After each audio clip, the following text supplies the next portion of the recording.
সর্বপ্রথমে বৈষ্ণব সদাচার শ্রী শ্রী হরিভক্তিবিলাস গ্রন্থের প্রবর্তক কলিযুগের পাবনা পাবনাবতারী ভগবান শ্রীকৃষ্ণ চৈতন্য মহাপ্রভুর পাদপদ্মে জানাই আমার সশ্রদ্ধ প্রণতি। অতঃপর আমার পরমারাধ্য গুরুদেব শিক্ষা গুরুবর্গ তথা পরম গুরুদেবের শিল প্রভুপাদের পাদপদ্মে আমার ষষ্ঠাঙ্গ প্রণতি স্থাপন করছি। শিললোচন দাস ঠাকুর গেয়েছেন, আবাধ্য করুণা সিন্ধু নিতাই কাটিয়া মুহান, ঘরে ঘরে বুলে প্রেম আমি আর বান। তদ্রূপ এমনকি 40 বছর পূর্বেও যে ভগবত প্রেম তথা বৈষ্ণব সংস্কৃতির ধারা কেবল ভারতবর্ষের মধ্যেই সীমিত ছিল, আন্তর্জাতিক কৃষ্ণ ভাবানামৃত সংঘের প্রতিষ্ঠাতা আচার্য শ্রীল অভয়চরণাবিন্দ ভক্তিবেদান্ত স্বামী প্রভুপাদ আজ তা সারা বিশ্বে প্রভাবিত করেছেন। তার আদেশ ক্রমে তার অন্যতম প্রিয় শিষ্য শ্রীমৎ ভক্তিচারু স্বামী মহারাজ শিল প্রভুপাদ কৃত গ্রন্থ রত্নাবলীকে বঙ্গীয় ভক্তবৃন্দর জন্য বঙ্গ ভাষায় অনুবাদ করেছেন। তিনি এই সদাচার ও সাধনা নামক পুস্তকখানি ইংরেজিতে সম্প্রদান করেন। এরপরে ইসকনের অন্যতম বর্তমান গুরুদেব শ্রীমৎ রাধানাথ স্বামী মহারাজ এই গ্রন্থের সঙ্গে আরো কিছু অংশ সংযোজন করে তাকে আবার পূর্ণতা প্রদান করেছেন। শ্রীমৎ ভক্তিচারু স্বামী মহারাজ কৃত অংশ প্রথম ভাগ ও শ্রীমৎ রাধানাথ স্বামী মহারাজ কৃত অংশ দ্বিতীয় ভাগ রূপে মুদ্রিত হলো। এই গ্রন্থখানি বাংলায় অনুবাদ করার জন্য অনেক ভক্ত আমাকে অনুরোধ জানান। গুরু বৈষ্ণব ও ভগবানের আশীর্বাদ ক্রমে তা সম্ভব হয়েছে। শুধু সুখ পাঠ্য হিসাবে গ্রহণ না করে আমরা যেন এই পুস্তকের শিক্ষণীয় প্রতিটি বিষয়ে আমাদের প্রাত্যহিক জীবনের প্রয়োগ করতে পারি সে বিষয়ে আমাদের লক্ষ্য রাখতে হবে। বস্তুত সদাচার ও সাধনা এই বিশাল বিষয়বস্তু। সমস্ত বিষয় এই ক্ষুদ্র পুস্তকে আলোচনা করা সম্ভব নয়। বর্তমান যুগে প্রযোজ্য কিছু গুরুত্বপূর্ণ ব্যবহারিক বিষয় কেবল এই পুস্তকে উপস্থিত হয়েছে। এই গ্রন্থখানির অনুবাদ ও সম্প্রদানে শ্রীপাদ গোবর্ধন গোপাল দাস, শ্রী রাধাকান্ত দাস, শ্রী জগদাতিহা দাস, শ্রী জগন্নাথ দাস ও শ্রী সীতানাথ দাসের অকুণ্ঠ সহযোগিতার জন্য আমি তাদের নিকটে কৃতজ্ঞ। শ্রদ্ধেয় ভক্তবৃন্দ নিকট এই গ্রন্থের ব্যাপারে সহায়ক পরামর্শ কামনা করি। আশা করব তারা এই সমস্ত শিক্ষা তাদের জীবনে প্রয়োগ করে উপকৃত হবেন। ইতি বিনীত অদ্বৈত দাস ব্রহ্মচারী। হরে কৃষ্ণ প্রভু। হরে কৃষ্ণ। এখান থেকে একটু বলুন। প্রভু, এখানে বলা হয়েছে যে আমাদের এখান থেকে এই পুস্তক থেকে শিক্ষা নেওয়া উচিত, যেন আমরা দৈনন্দিন জীবন মানে প্রতিদিনের যে আমরা জীবনটা চালনা করছি, মানে প্রতিদিনের জীবনটা যে যাপন করছি, সেই জীবনে যেন আমরা এই গ্রন্থগুলো পড়ে সেই শিক্ষণীয় বিষয়গুলো প্রয়োগ করতে পারি।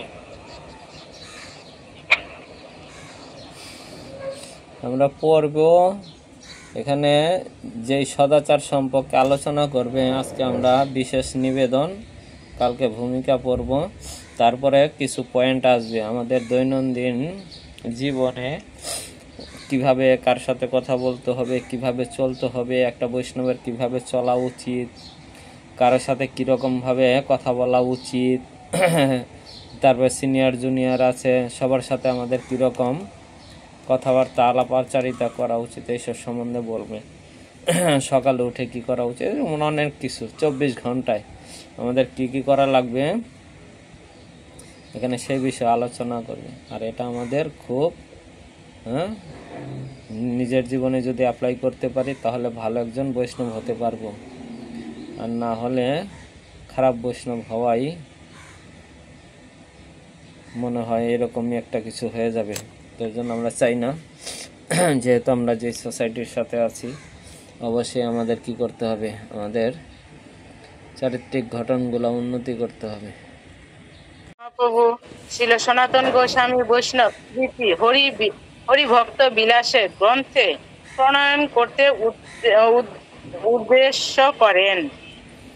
সনাতন গোস্বামী করজোড়ে বললেন, হে প্রভু, তুমি আমাকে বৈষ্ণব রীতি রচনা করার আদেশ দিয়েছে, কিন্তু আমি নিচু জাতি, সদাচার সম্বন্ধে আমার কোনো জ্ঞানই নেই। আমার পক্ষে বৈষ্ণব আচরণ সম্বন্ধে প্রামাণিক শাস্ত্র রচনা করা কিভাবে সম্ভব? সনাতন গোস্বামী তখন শ্রী চৈতন্য মহাপ্রভুকে অনুরোধ করলেন, দয়া করে তুমি যদি সূত্রের চাকারে বৈষ্ণব স্মৃতি রচনা করার প্রণালী প্রদর্শন করো এবং স্বয়ং আমার হৃদয়ে প্রকাশিত হয়ে আমাকে পরিচালিত করো, তাহলে আমার পক্ষে সেই শাস্ত্র রচনা করা সম্ভব হবে। কেবল তোমার কৃপাতেই আমার মতোই নিচু ব্যক্তি সেই মহৎ কার্য সাধন অক্ষম হতে পারে। তুমি তা করতে পারো, কেননা তুমি স্বয়ং পরমেশ্বর ভগবান এবং তুমি যা করো তা সম্পূর্ণ রূপেই নির্ভুল। শ্রী চৈতন্য মহাপ্রভু তার উত্তরে বললেন, তুমি যা করতে চাইবে তাই প্রকৃতির তাৎপর্য শ্রীকৃষ্ণের তোমার কাছে প্রকাশিত করবেন। তবুও যেহেতু তুমি আমাকে সূত্র নির্দেশ করতে বলেছ, তাই আমি তোমাকে কিছু ইঙ্গিত দিচ্ছি। বৈষ্ণব সর্বপ্রথমে কর্তব্য সৎ গুরুর আশ্রয় গ্রহণ করা। তোমার গ্রন্থে তুমি গুরুর লক্ষণ, শিষ্যের লক্ষণ, শিষ্য ও গুরুকে গুরুর শিষ্যকে পরীক্ষা পরম সারাধ্য রূপে ভগবানের বর্ণনা এবং সমস্ত জীব মন্ত্রের বিচার তুমি বিশদভাবে বর্ণনা করবে। মন্ত্র গ্রহণের যোগ্যতা, মন্ত্র সিদ্ধ, মন্ত্রের শোধন, দীক্ষা, প্রত্যক্ষকৃত ভগবৎ স্মরণ, শৌচ, আচমন ইত্যাদি বিষয়ে আলোচনা করবে। সকালে দণ্ডবান করার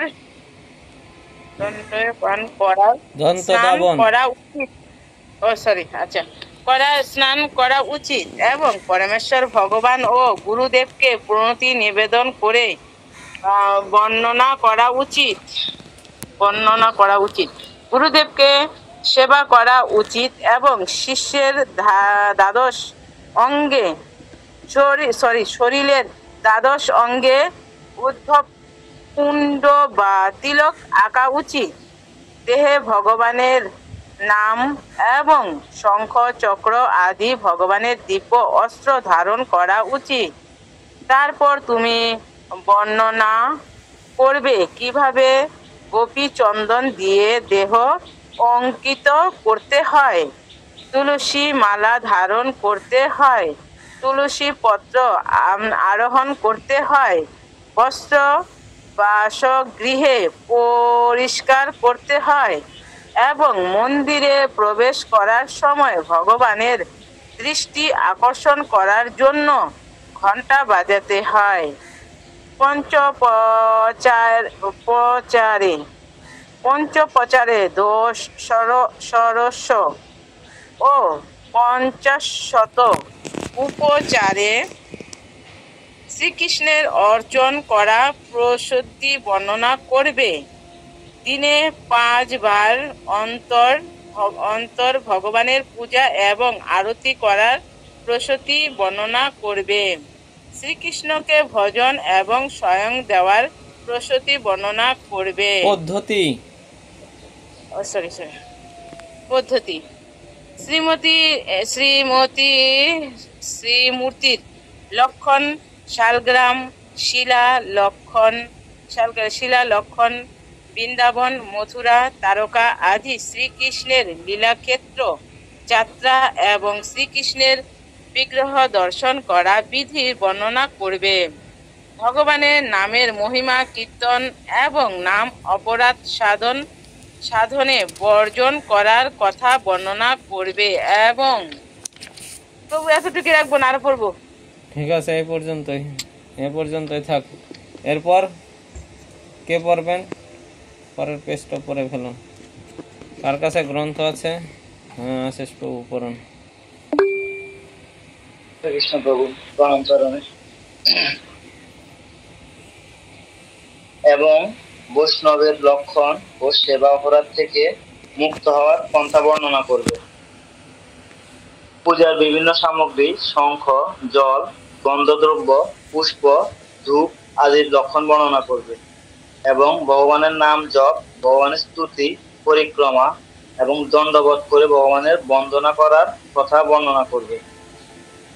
পুরস্চরণের বিধি, কৃষ্ণ প্রসাদ ভোজন, শ্রীকৃষ্ণকে অনিবেদিত বস্তু ত্যাগ এবং বৈষ্ণব নিন্দাদি বর্জন সম্বন্ধে বর্ণনা করো।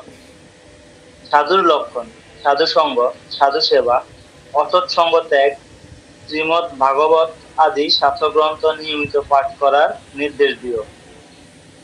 ভক্তদের মনে রাখতে হবে শ্রীকৃষ্ণকে অনিয়মিত কোনো কিছুই গ্রহণ করা যাবে না। এই সম্বন্ধে আমাদের খুব সাবধানে থাকতে হবে। আমাদের ভক্তদের মধ্যে প্রায়ই অনিয়মিত খাদ্য গ্রহণের প্রবণতা দেখা যাচ্ছে। শুধু নিরামিষ হলেই যথেষ্ট নয়, আমাদের শুধু কৃষ্ণ প্রসাদই গ্রহণ করার কথা, বাজে কোনো কিছু নয়। যথাসম্ভব অনিবেদিত খাদ্য গ্রহণের ব্যাপারটি এড়িয়ে চলতে চেষ্টা করা উচিত। যখন কেউ ভ্রমণে অথবা প্রচারে গিয়েছে সে আলাদা কথা, তবুও আহারের পূর্বে তা কৃষ্ণের নিকট নিবেদন করে নিতে চেষ্টা করা উচিত। শাস্ত্র গ্রন্থাদি অর্জন করার জন্য সর্বদা তৎপর থাকা উচিত। আমরা দেখতে পাই কিভাবে শ্রীল প্রভুপাদ আমাদের সংস্থায় শ্রীল সনাতন গোস্বামীর নির্দেশগুলি প্রবর্তন করেছেন। প্রতিদিনের আলোচিত কীর্তসমূহ, বিভিন্ন পক্ষ এবং তিথিতে অনুষ্ঠানযোগ্য কীর্তসমূহ, একাদশী আদির বিবরণ, প্রতি মাসের কীর্তসমূহ, জন্মাষ্টমী আদি অনুষ্ঠানের বিধি বিচার বর্ণনা করো। এখানে একটি বিচার্য বিষয়, যেমন আমরা সাধারণত ভাবি যে শুধুমাত্র শস্য দানা গ্রহণ না করলেই একাদশী পালন করা হলো। আসলে যখন আমরা বলি একাদশী, তার অর্থই উপবাস। উপবাস মানে কিছুই আহার বা পান না করা। উপবাস মানে শুধু শস্য না খেয়ে থাকা নয়। প্রাথমিক স্তরে ভক্তরা হয়তো শস্য বর্জন করে একাদশী করতে পারে, কিন্তু অগ্রগতির সঙ্গে সঙ্গে আমাদের পূর্ণ উপবাস করতে চেষ্টা করা উচিত। এছাড়া বিশেষ তিথিতে 24 ঘন্টা জাগরণের কথাও বলা হয়ে থাকে। সেসব তিথিতে সর্বক্ষণই জাগ্রত থাকতে হবে। আমি যখন একাদশী পালন বিষয়ে পাঠ করি তখন প্রায়ই ভক্তরা কথা তোলেন যে শ্রীল প্রভুপাদ কিন্তু এইভাবে একাদশী পালন করতে আদেশ করেননি। কিন্তু ভক্তি রসামৃত সিন্ধু গ্রন্থে শ্রীল প্রভুপাদ বলেছেন যে ভক্তরা সারা রাত্রি শ্রবণ কীর্তন করে ও উপবাস করে হরিবাসর করতে পারে। তাহলে শ্রীল প্রভুপাদ আমাদের যথার্থই রাত্রি জাগরণ করতেও বলেছেন। এটা খুব একটা কঠিন কাজ নয়। একাদশী, জন্মাষ্টমী, বামন দ্বাদশী, রামনবমী এবং নৃসিংহ চতুর্দশী পালন করার নির্দেশ দিও। বিদ্যা একাদশী বর্জন করা ও শুদ্ধ একাদশী পালন করার কথা বর্ণনা করবে। সম্ভবত তোমরা লক্ষ্য করে থাকবে কখনো কখনো আমরা একাদশী তিথিতে উপবাস না করে দ্বাদশীতে উপবাস করে থাকি। তার কারণ ওই একাদশী বিদ্যা থাকে। তার অর্থ হলো দশমী তিথি একাদশী তিথির সঙ্গে মিশে যায়। দশমী তিথি যদি একাদশীকে ছুঁয়ে যায় তবে তা মিশ্র বা বিদ্যা একাদশী। সেই একাদশী আমরা ইসকন ভক্তরা পালন করি না, বরং দ্বাদশীতে উপবাস করি। বলা হয়েছে এরকম ক্ষেত্রে দ্বাদশীতে উপবাস করা একাদশী অপেক্ষা 1000 গুণ বেশি ক্ষমতাশালী। একাদশীতে অরুণ উদয় বিদ্যা ত্যাগ এবং অন্য ব্রতে সূর্যোদয় বিদ্যা ত্যাগ করে অবিদ্যা ব্রতই পালনীয়। বিদ্যাব্রত পালনে দোষ হয় এবং অবিদ্যাব্রত পালনেই ভক্তি হয়। সর্বদা পুরাণের বাণী উল্লেখ করে প্রমাণ দেবে এবং ভগবানের শ্রীমূর্তি এবং বিষ্ণু মন্দির তৈরি করার লক্ষণ বর্ণনা করো। সাধারণ সদাচার এবং বৈষ্ণবাচার সম্বন্ধে বর্ণনা করো। স্মৃতিশাস্ত্রের নির্দেশ অনুসারে কর্তব্য এবং অকর্তব্য অনুষ্ঠান করার বর্ণনা করো। হরে কৃষ্ণ প্রভু।